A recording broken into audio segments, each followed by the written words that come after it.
Magandang gabi po, Luzon, Visayas at Mindanao. Pirmado na ni Pangulong Bongbong Marcos ang mahigit 6 na trilyong pisong pambansang pondo sa 2025. Mas mababa yan sa unang inaprubahan sa BICAM matapos niyang i-veto ang halos 200 bilyong pisong halaga ng mga proyekto. Nanatili naman sa national budget ang kontrobersyal na pondo ng AKAP o yung ayuda para sa kapos ang kita, pero hinigpitan ang mga kondisyon para rito. Nakatutok si Ivan Mayrina. Ang pinirmahang 2025 General Appropriations Act o pambansang budget para sa susunod na taon, 6.326 trilyon.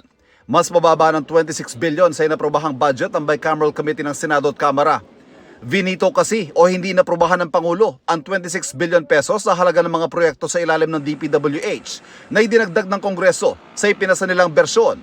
Gayon din ang 168 billion naman na bahagi ng unprogrammed appropriations. After an exhaustive and thorough review, we have directly vetoed over 194 billion worth of the line items that are not consistent with our program priorities.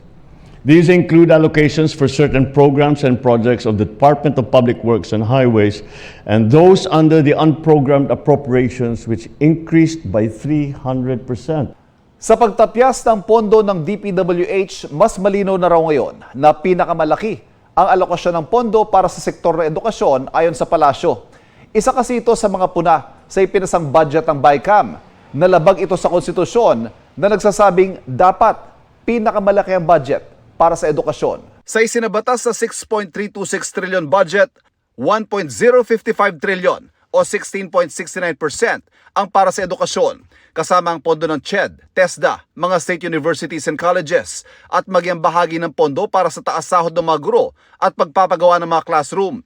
May natapyas sa mahigit 10 billion pesos para sa computerization program ng DepEd at hindi na rin naibalik. Pero sabi ng DBM, isa ito sa prioridad sa paglalaanan ng pondo sa ilalim ng mga unprogrammed appropriations. Under the budget, may mga certain funds naman tayo dyan na pwede tayong mag-augment ng ating budget. For example, yung unprogrammed appropriations, as long as meron tayong additional revenue from the DOF, we can actually augment or increase the budget of DepEd, specifically for computerization. 1.007 trillion o 15.93% ang pinal na budget para sa DPWH. The projects that had been vetoed are actually some of the projects that we consider that are not totally supportive to the 8-point socioeconomic agenda of the government, of this administration. And besides, I think many of these projects are projects that need to be scrutinized and ready for implementation. You know, these are some of the projects are not ready for implementation. Samantala, bukod sa DepEd at DPWH, tigmahigit 4% ang inilaan para sa Department of National Defense, Interior of Local Government at Health. Tigmahigit 3% lang para sa Department of Agriculture at Department of Social Welfare and Development. Tigmahigit 1% naman para sa Transportation at Judiciary. Less than 1% sa Justice, Labor and Employment at 42% para sa iba pang department. Hindi na vinito pero hinigpitan ng mga kondisyon sa paglalabas ng pondo para sa kontrobersyal na pondo ng AKAP o ayuda para sa kapos ng kita na sakop ng DSWD, DOLE at NEDA na pinondohan ng 26 billion pesos. Binabatikos ito dahil hindi naman daw dapat dumaan sa mga kongresistang ayuda at magagamit lamang daw itong pork barrel nila. We are compelled to subject the implementation of the Ayuda sa Kapos ng Kita program or AKAP to the convergence efforts of the DSWD, DOLE, and NEDA. This way, we ensure that its implementation will be strategic, leading to the long-term improvement of the lives of qualified beneficiaries while guarding against misuse and duplication and fragmented benefits.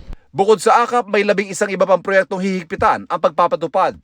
Ang zero subsidy sa PhilHealth na isa rin sa mga binatikos sa ipinasang budget ng BICAM hindi na naibalik at nananatiling zero.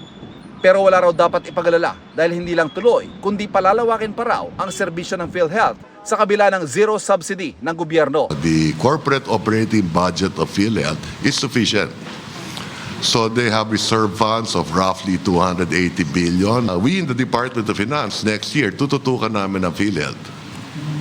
We will make sure that we spend that budget better. Maybe we should concentrate on the top 10 illnesses. I don't think you have to increase 9,000 case rates. Tumaas naman ng 5.2 billion pesos ang budget ng Office of the President. Pero ito raw ay para sa pagsisimula ng paghahanda para sa pag-host ng ASEAN Summit ng Pilipinas sa 2026. Para sa GMA Integrated News, Ivan Mayrina, nakatutok, 24 oras.